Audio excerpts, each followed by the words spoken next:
नमस्कार। आज हम भारत के सबसे ऊंचे पद यानी राष्ट्रपति पद की संवैधानिक यात्रा पर चलेंगे। ये सिर्फ एक टाइटल नहीं है, बल्कि हमारे लोकतंत्र का एक बहुत ही महत्वपूर्ण स्तंभ है। तो आइए अनुच्छेद 52 से 61 तक के इस सफर में ये समझते हैं कि ये पद आखिर बनता कैसे है, इसकी शक्तियाँ क्या हैं और इसे हटाने की वो असाधारण प्रक्रिया क्या है।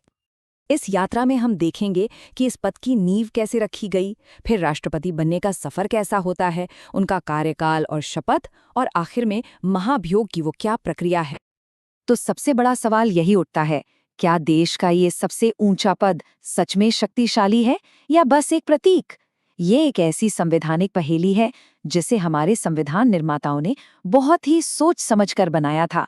चलिए इसे मिलकर सुलझाने की कोशिश करते हैं। तो ये राष्ट्रपति का पद आखिर आया कहाँ से? इसकी जड़ें हमें मिलती हैं संविधान के दो बहुत ही अहम अनुच्छेदों में, 52 और 53। यही वो बुनियाद हैं जिस पर ये पूरा पद खड़ा है। देखिए, अनुच्छेद 52 की भाषा कितनी सीधी और साफ है। बस ये कुछ शब्द और देश की सबसे बड़े पद का जन्म हो जाता है। सच में सारी कहानी यहीं से शुरू होती है। अच्छा, पद तो बन गया, पर पावर का क्या?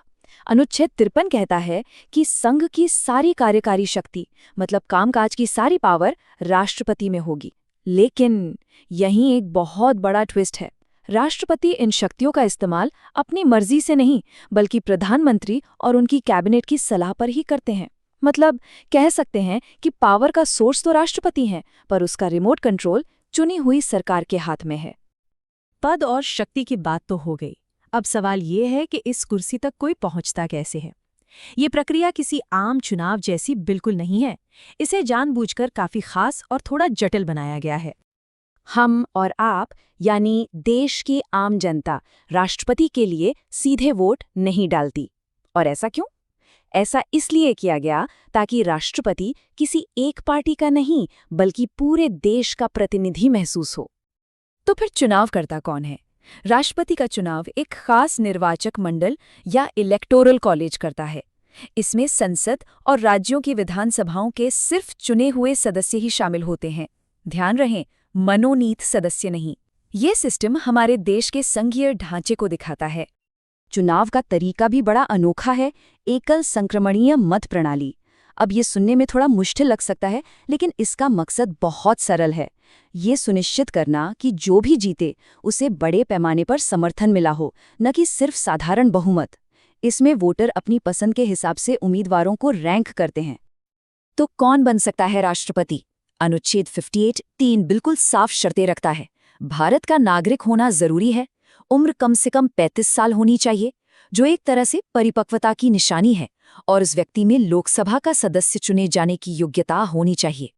चलिए मान लेते हैं चुनाव हो गया और एक नए राष्ट्रपति चुन लिए गए। अब शुरू होता है उनका कार्यकाल। ये कितने समय का होता है और पद पर आने से पहले वो क्या वादा करते हैं? अनुच्छेद 56 के मुताबिक राष्ट्रपति का कार्यकाल होता है पूरे 5 साल का। ये एक तय अवधि है जो देश को एक तरह की स्थिरता देती है, क्योंकि देश का मुखिया हर कुछ महीनों में नहीं बदलता। अब देखिए, इस पद की गरिमा बनाए रखने के लिए अनुच्छेद 59 में कुछ नियम भी हैं, जैसे राष्ट्रपति कोई दूसरा फायदे का पद नहीं ले सकते ताकि वो निष्पक्ष रहें। और सबसे जरूरी बात, उनके कार्यकाल के दौरान उनका वेतन या भत्ता कम नहीं किया जा सकता। ऐसा इसलिए ताकि उन पर किसी तरह का बाहरी दबाव न बनाया जा सके। पद संभालने से ठीक पहले राष्ट्रपति एक शपथ लेते हैं जो उन्हें भारत के मुख्य न्यायाधीश दिलाते हैं। और ये सिर्फ पद की शपथ नहीं होती, ये संविधान और कानून की रक्षा करने की प्रतिज्ञा है। ये शपथ उन्हें देश के सर्वोच्च कानून का गार्डियन बनाती है। ये सिर्फ एक रस्म नहीं, बल्कि पूरे राष्ट्र से किया गया एक पवित्र वादा है। और अब हम आते हैं इस पद के जीवन चक्र के आखिरी और शायद सबसे गंभीर अध्याय पर, महाभियोग। ये वो प्रक्रिया है जो एक राष्ट्रपति को उनके कार्यकाल से पहले भी हटा सकती है। तो इसका मतलब क्या ये है कि 5 साल का कार्यकाल कोई गारंटी नहीं है? जी हाँ, ये एक चौंकाने वाली सच्चाई है।